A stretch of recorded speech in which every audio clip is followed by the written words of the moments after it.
سلسلہ کلام شروع ہوا تھا پری اسلامک جاہلیہ کی جو شاعری ہے اس کے بارے میں، کہ یہ جو زمان نزول قرآن کی عربی مبینہ میں عرب جاہلیت کی شاعری کے اندر محفوظ چلی آ رہی ہے.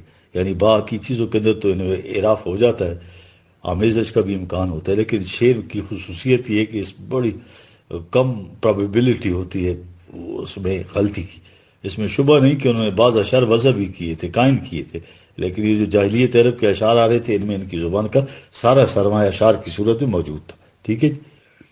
نثر میں ان عربوں کی پہلی کتاب قرآن ہے. اس سے پہلے عربی زبان کو کتاب ہی نہیں تھی، وہ نثر کی طرف آتے ہی نہیں تھے. شاعری ان کے لیے وجہ امتیاز تھی، اور یہی ان کا ادب تھا، لٹریچر تھا. یہی وہ چیزیں جو ہمارے لیے آئے رحمت بن گئی.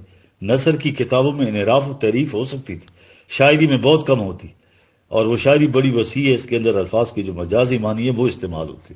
اب آپ آئیے شاعری میں یا باب اور اوزان جو ہے، یہ گرامر عربی کی فعل کی ہر نئی شکل جو فعل ماضی اور اس کے فعل مضارع کے درمیانی حروف کی حرکات زیر زبر پیش سے مل کر بنے ایک باب کہلاتی ہے. ٹھیک ہے جی. ماضی اور مضارع کے درمیانی حروف کی حرکات کے اعتبار سے ثلاثی مجرد کے 6 ابواب استعمال ہوتے ہیں. ثلاثی مجرد جو ہے